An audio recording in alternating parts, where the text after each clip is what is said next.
my dear friends. On March 8th, world celebrates International Women's Day, a celebration which has taken place since 1911 to celebrate the women's achievements, contribution, and to uplift and empower women from every background.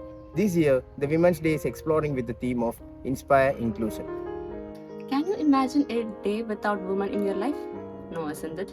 Yes, we women plays a very important role in today's world, starting from our own mothers to global icons like Falguni Nayar, Nirmala Sitharaman, Sudha Murthy and all. So my message for all the women for the day is that focus on being financially independent and give importance to both physical and mental health.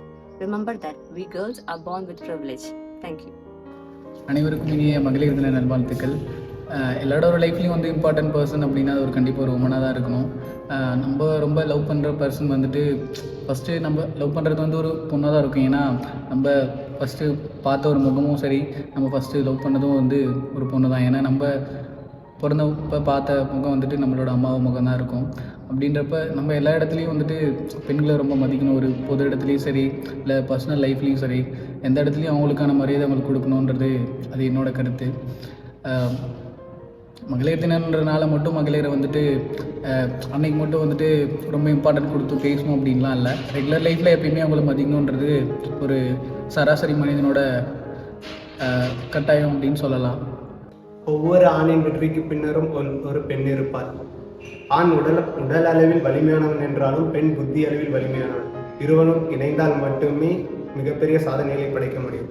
என்னை ஈன்றெடுத்த தாய்க்கும், என் உடன்பிறந்த மற்றும் உடன்பிறா സഹോദരികൾക്കും, N തോളികൾക്കും Iniya മകളിർ ദിന നൽവാഴ്ത്തുക്കൾ. March 8 അന്താരാഷ്ട്ര വനിതാ ദിനം. സ്ത്രീകൾ തന്റെ അവകാശത്തിനു വേണ്ടി ശബ്ദമുയർത്തിയതിന്റെ ഓരോ ഓർമ്മകളുമായാണ് ഓരോ വനിതാ ദിനങ്ങളും കടന്നുപോകുന്നത്.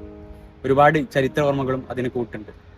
സ്ത്രീകൾ തന്റെ ജോലിസ്ഥലത്തെ സൗകര്യങ്ങൾക്കും ജീവിത സാഹചര്യങ്ങളും മെച്ചപ്പെടുത്തുന്നതിനു വേണ്ടി നടത്തിയ പോരാട്ടങ്ങളുടെ പിൻബലവും വ്യവസായ കുത്തകകളുടെ ആധിപത്യത്തിനുമേൽ ശക്തിയും വിയർപ്പും കൊണ്ട് സ്ത്രീകൾ കൈവരിച്ച വിജയത്തിന്റെയും കഥകളും ഇതിൽ പ്രധാനപ്പെട്ടവയാണ്. ഞാനിവിടെ ജോലിക്ക് വന്നിട്ട് 17 വർഷമായി. 17 വർഷത്തിൻ്റെ ഇടയിൽ നല്ലതും കെട്ടതൊക്കെ ആയിട്ട് കഷ്ടതകളൊക്കെ അനുഭവിച്ചിട്ടാണ് ഇങ്ങോട്ട് വന്നത് മകളുടെ വിദ്യാഭ്യാസത്തിന് വേണ്ടിയിട്ട്. അപ്പോൾ അവൾ നല്ല നിലയ്ക്ക് ഡബിൾ PG ഒക്കെ എടുത്ത് വീട്ടിലിരിക്കുന്നുണ്ട്. നല്ല സ്റ്റാൻഡേർഡോട് കൂടി തന്നെയാണ് ജോലി അഭിമാനത്തോടെ ചെയ്തുകൊണ്ടിരിക്കുന്നത്. അങ്ങനെ കോളേജിൽ വന്നിട്ട് 20 കൊല്ലം ആയി. ഞങ്ങൾ ഒരുപാട് കഷ്ടത്തിൽ വന്നതാണ്. കോളേജിൽ വന്നിട്ട് കുഴപ്പമില്ല. അപ്പോൾ ഒരു സ്റ്റാൻഡേർഡായി കുട്ടികളെല്ലാം പഠിക്കാൻ വെച്ചു. എല്ലാവരും ഒരു ജോലിയിലുണ്ട്. ഇപ്പോൾ കുഴപ്പമില്ല. അപ്പോൾ നല്ല ഹാപ്പി.